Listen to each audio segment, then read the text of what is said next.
السلام علیکم ورحمۃ اللہ وبرکاتہ۔ معزز ناظرین کرام، آپ سبھی کا ABS نیوز میں دل سے میں استقبال کرتا ہوں، اور سب سے پہلے اس پروگرام کی شروعات سے پہلے میں آپ تمام ناظرین اور بالخصوص عالم اسلام کے تمام مسلمانوں کو دل کی گہرائیوں سے رمضان مبارک کی آمد کی بہت بہت پرخلوص مبارکباد پیش کرتا ہوں۔ اللہ تعالیٰ سے دعا ہے کہ اللہ تعالیٰ اس رمضان میں ساری دنیا میں امن و امان قائم رکھے۔ جس طریقے سے ناظرین، الحمدللہ ABS نیوز کا یہ خاص پروگرام رمضان کے تعلق سے ہے، جس کا نام ہے فضائل رمضان اور مسائل رمضان۔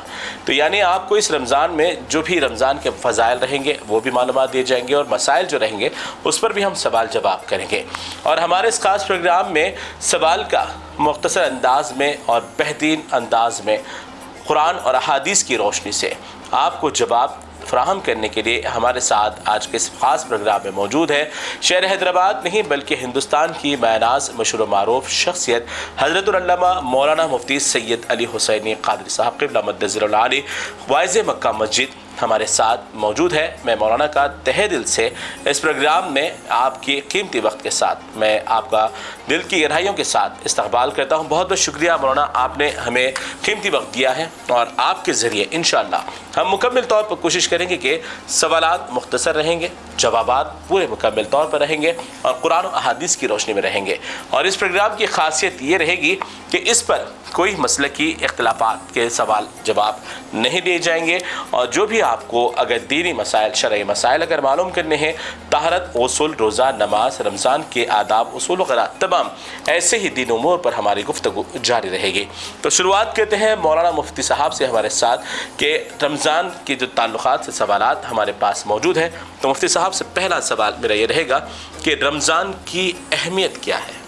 نحمدہ ونصلی ونسلم علی رسولہ الکریم وعلی آلہ وصحبہ اجمعین، اما بعد۔ رمضان کریم کی اہمیت اللہ رب العزت قرآن مجید میں بیان کر رہا ہے، اور فرما رہا ہے شہر رمضان الذی انزل فیہ القرآن، کہ یہ وہ ماہ مبارک ہے کہ اللہ رب العزت نے جس میں اپنے کلام مجید کو نازل فرمایا، اور اللہ کے جو عبادات ہیں، عبادات کے جو الگ الگ انداز ہیں، ان میں ایک عبادت سیام ہے، یعنی روزہ رکھنا ہے، اور اس خاص عبادت کو بھی اللہ نے اسی ماہ مبارک کے ساتھ جوڑ دیا ہے، اور اسی کے روزوں کو اللہ نے فرض قرار دیا ہے۔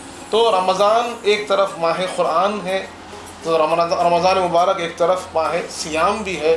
پھر اللہ رب العزت نے ہمیں تقوی کا جو حکم دیا، اس کا بہت بڑا ذریعہ اللہ نے ماہ رمضان کو بیان کیا، اور فرمایا کہ جو بندہ اس میں محنت کرتا ہے، اس میں عبادت کرتا ہے، اللہ اس کے دل کو تقوی سے بھر دیتا ہے۔ تو یہ ماہ تقوی بھی ہے۔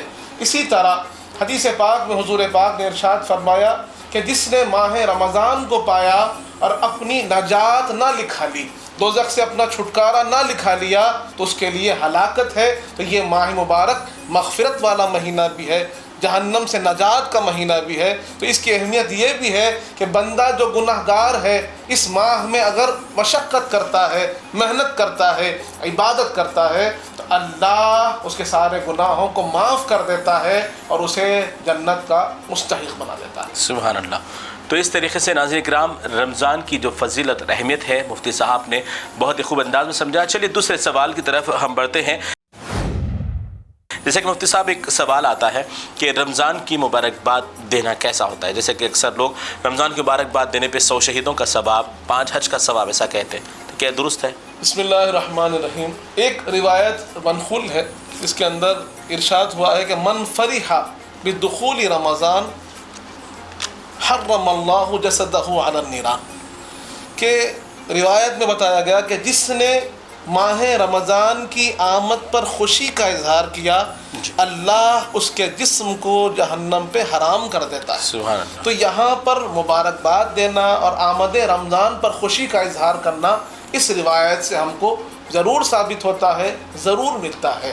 اب اس خوشی کا وجہ کیا ہے، اس خوشی کا مقصد کیا ہے، یہ مبارکباد کی وجہ کیا ہے، اگر اس کو غور کریں گے تو بات اور واضح ہوگی کہ یہ ماہ عبادت ہے، یہ ماہ صیام ہے، یہ ماہ مغفرت ہے۔ تو بندہ مومن اس لیے اپنے آپ کو تیار کر رہا ہے، اس لیے خوش ہو رہا ہے کہ وہ اللہ کی عبادت میں مصروف ہونے والا ہے، اپنے رب کو منانے والا ہے، اپنے رب کے سامنے خوب سجدہ ریزی کرنے والا ہے۔ تو اس طور پر جب وہ مبارکباد پیش کر رہا ہے، اسے جہنم سے آزادی ملنے والی ہے، اس طور پر اگر وہ مبارکباد پیش کر رہا ہے، اسے اللہ کی رضا حاصل ہونے والی ہے، اللہ کی رحمت حاصل ہونے والی ہے، اس طور پر اگر وہ مبارکباد پیش کر رہا ہے تو مبارکباد دینا بہت بہتر ہے، خوشی کا اظہار کرنا بہت بہتر ہے۔ لیکن جیسے آپ نے کہا، کسی نے کہا 100 شہیدوں کا ثواب، کسی نے کہا 5 حج کا ثواب، تو اگر یہ روایات آپ نے پڑھی نہیں ہے، آپ کو معلوم نہیں ہے، اور ایسے فضائل بیان کر دینا،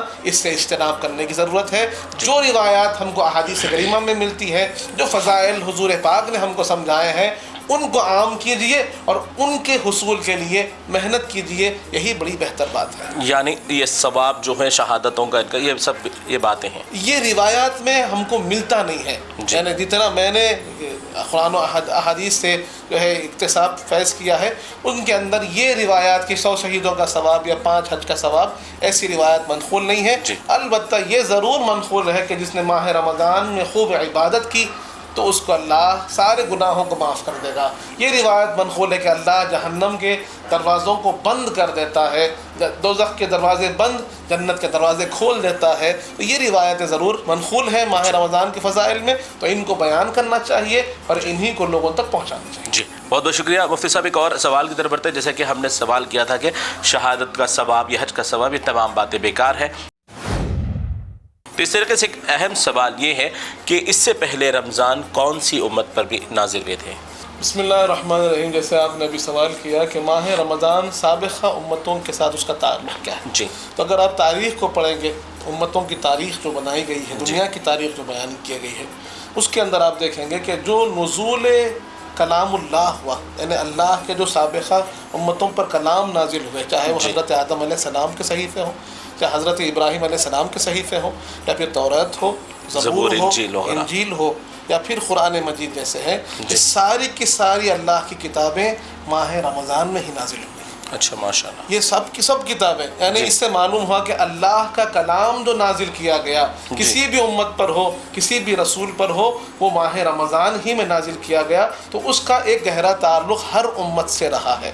اب رہی بات کہ جو روزوں کی فرائض ماہ رمضان کے ساتھ اس امت کے لیے ہے، سابقہ امت میں ماہ رمضان کی قید نہیں تھی، ان کی عبادات کا جو ذریعہ تھا وہ الگ تھا، طریقہ تھا وہ الگ تھا، روزے ان کے اوپر فرض تھے، لیکن ماہ رمضان کے روزے اسی امت پر فرض کیے گئے۔ اچھا، یعنی اس سے پہلے کے جو انبیاء کرام گزرے ہیں ان کے دور میں بھی یہ رمضان مبارک کا مہینہ تھا، لیکن ایسی کوئی فضیلتیں نہیں تھی۔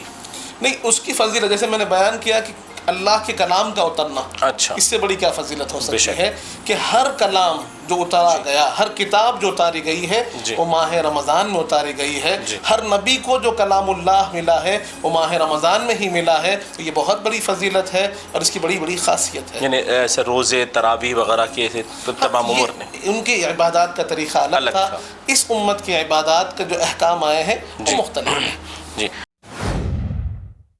جیسے کہ ایک اور سوال اہم ہے کہ اکثر لوگ رمضان کی آمد ہونے کے ساتھ مختلف انداز میں اس کی تیاریوں یا استقبال کرتے ہیں۔ ہم جانیں گے مفتی صاحب سے کہ کس طریقے سے آخر رمضان مبارک کی جو تیاری ہوتی ہے، بہت سارے لوگ گھروں میں دیکھتے ہیں کہ لائٹس لگائے جاتے ہیں، کوئی گھروں میں کلرس وغیرہ کرواتے ہیں، یعنی مختلف انداز میں اپنی تو آخر تیاری کیسے کرنی چاہیے رمضان کی اور کیسے استقبال ہونا چاہیے؟ بسم اللہ الرحمن الرحیم۔ بڑا بنیادی سوال آپ نے کیا ہے کہ ماہ رمضان کی تیاری الگ الگ انداز میں ہر بندہ کرتا ہے۔ جیسے میں نے عرض کیا کہ خوشیوں کا اظہار بہت زیادہ اس ماہ کے ساتھ ہوتا ہے، ہونا چاہیے، اہتمام بھی ہونا چاہیے۔ اگر کوئی سجاتا ہے، گھر کو صاف و پاک کرتا ہے، گھر کو لیے نیا روغن لگاتا ہے، کر سکتا ہے، جائز ہے، لیکن قرآن مجید ہم کو تیاری کا ایک طریقہ سکھا رہا ہے۔ اللہ فرما رہا ہے ان خیر زاد التقوی کہ سب سے بہترین تیاری کوئی ہے، سب سے بہترین کوئی آپ زاد راہ تیار کر رہے ہیں، توشہ تیار کر رہے ہیں، وہ تقوی کا توشہ ہے۔ تقوی سے تیاری کیجئے کہ اپنے آپ کو اللہ کی عبادت کے لیے، اللہ کی خوشنودی کے لیے، اللہ کی رضا کے لیے تیار کیجئے اور اس کے لیے تقوی اختیار کیجئے۔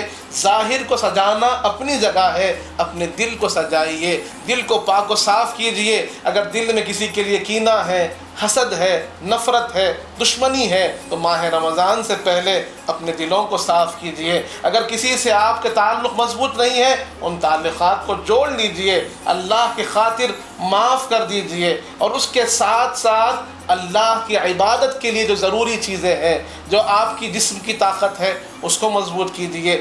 وقت کو تعین کرنا ہے، معاملات کو صحیح کرنا ہے، اس طور پر کیجئے کہ آپ کی توجہ اللہ کی عبادت کی طرف ہو، آپ کی روزمرہ زندگی میں اللہ کی عبادت کی اہمیت زیادہ ہو جائے، اس طور پر تیاری کرنا چاہیے اور تقوی اختیار کرنے کی خوب کوشش کیجئے، کیونکہ تقوی ہی ہے، اخلاص ہی ہے جو ہماری عبادات کو سرخرو کرتا ہے، اللہ کی بارگاہ میں مقبول بناتا ہے۔ جی چلے، بہت بہت شکریہ مفتی صاحب، یہ تمام سوالات کے جوابات تمام صحاح ستہ کی حدیث قرآن مبارکہ کی روشنی سے ہی دے رہے تھے۔